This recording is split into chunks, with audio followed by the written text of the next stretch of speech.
We've been together since we were 14. Got married at 23 and have been married for 5 years. We celebrated our 5th wedding anniversary in June. Recently we'd been discussing kids, and a couple nights back we were drinking a bit, and the topic ended up on pregnancy scares. We had a couple of those back in college, and then my wife drunkenly mentioned the one in 2017, which sobered me up real fast since the last time we had one was 2012 when we were both 21. I was like, what do you mean 2017? And she got this weird expression on her face before trying to play it off like it was a drunken slip of the tongue, but I've been with her since we were 14. I know when something's up with her, and I said, no, you're lying.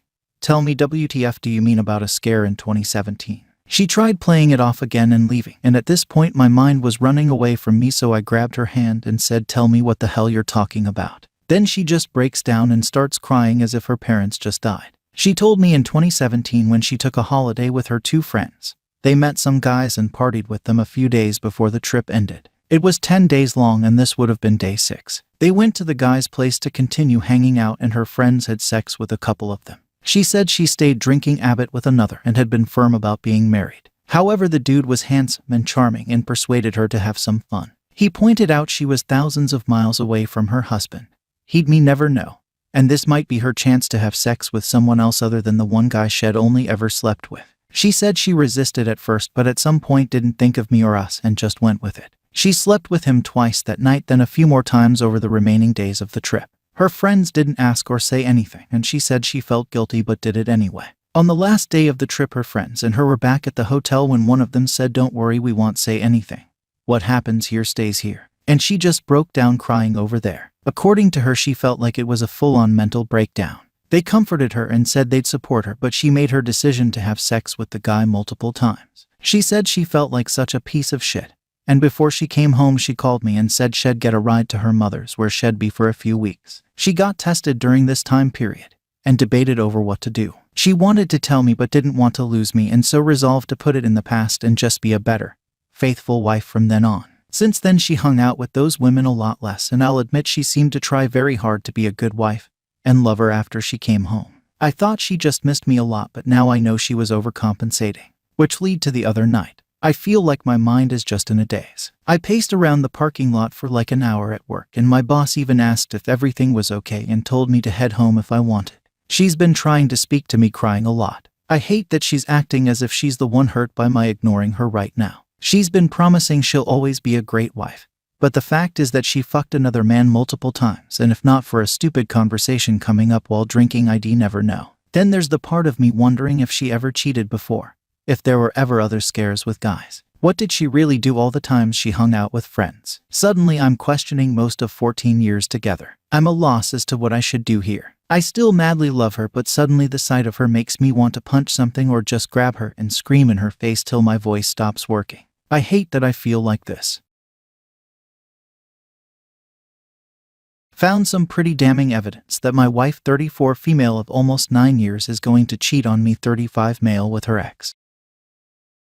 I'll try to keep it short. I've been a lurker for a long time but have never posted anything. Made a throwaway just for this. About 2 years, wife and I were out on the town drinking and stuff. She overdid it, got home and she passed out. I noticed through the night she was texting a lot. I woke up to her phone going off with like 3 texts. I saw the name and it said a male name and her company that she works for. I was thinking it was weird that someone from work would text her that late, so I looked. It was her ex. She had it written like that in her phone. The whole conversation, she was pretty much asking for closure on the relationship they had and why he treated her the way he did. She told him that she had some dreams about him and her together. He replied that they should just have sex and get it over with, and she said that she couldn't do that to me, but in later texts she was warming up to the idea. It hit me hard. I couldn't think straight. I kept just thinking of her cheating on me. I even convinced myself that maybe it was my fault, that I drove her away, that maybe I wasn't showing her enough affection, that I was neglecting her. We started communicating more and talking about our relationship.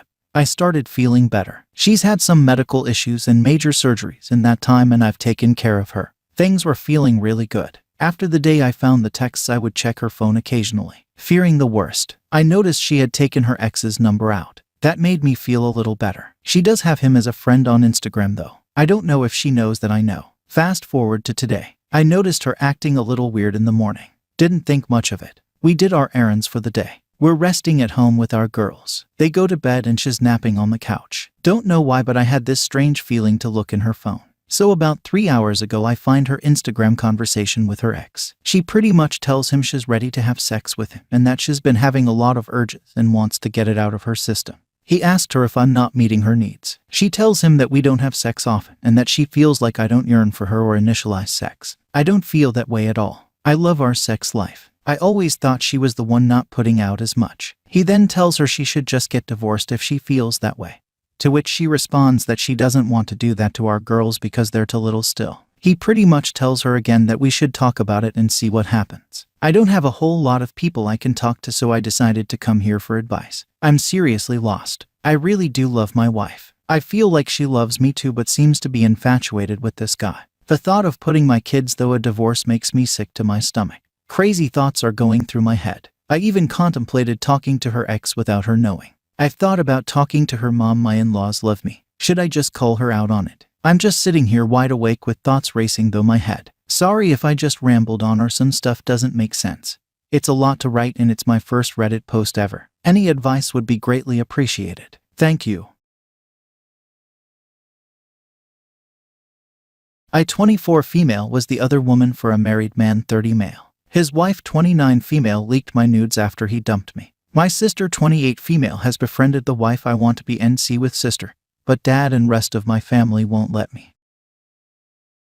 I met a guy named James Smith 3 years ago through work and we started dating. He had 2 jobs in 2 different cities, so I only saw him when he was in town. 1.5 years into our relationship, I got a message from a woman named Jane Smith telling me to stay away from her husband.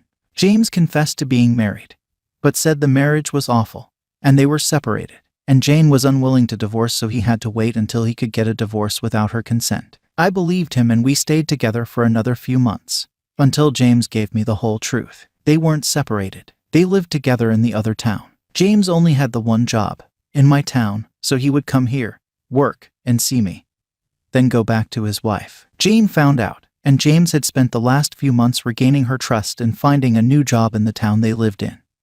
So it was over with us. I was devastated. We'd been together nearly 2 years, and even with the affair, this was still the healthiest romantic relationship I'd ever had, and my kid loved him. When James left, I wrote him one final message, telling him that I loved him and I always would.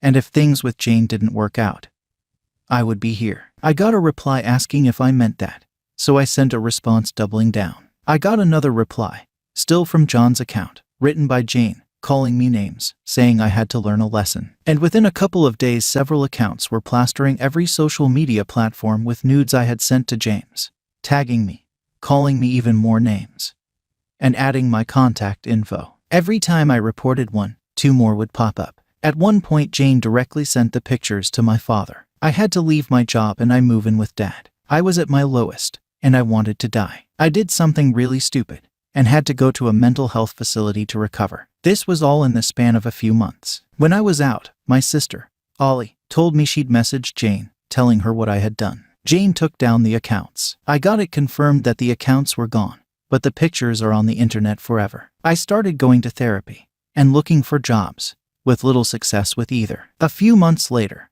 Ollie told me that Jane would like to speak to me, but I refused to talk to her. A few more months passed and Ollie casually mentioned something Jane said. And that's how I found out she was talking to Jane. And they had been talking since Ollie first messaged Jane, months before. I asked Ollie if she was joking, and she said Jane was sorry and just wanted a friend. I asked why Ollie had to be that friend, and Ollie said that she and Jane had a friendship entirely separate to me and I should know by now to leave Jane's relationships alone. I didn't speak to Ollie for weeks after that. And when we reconnected last month, Ollie said she values her relationship with Jane and won't end it. Ollie can be friends with whoever she wants. I don't care anymore. I don't want a relationship with Ollie. The problem I'm having with that is that I am still living with dad, and dad wants Ollie here. She doesn't live here, but she visits multiple times per week. I only recently got a new job and can't afford to move out yet. We have other siblings and I've asked them and my stepmom for help, and they are staying out of it. I've said that even if I could just get a heads up for when Ollie is coming over, I could take my son out while Ollie sees dad, But when I suggested that, Dad said he's not going to make Ollie ask for an invitation to come over. I feel like I have spent the last year at the end of a very fragile tether, and every time I see Ollie I feel like that tether gets closer to breaking. I don't want to put my mental health on other people, especially not Dad, but I can't be around Ollie. And no one seems to understand why. How can I convince my family to let me go and see with Ollie?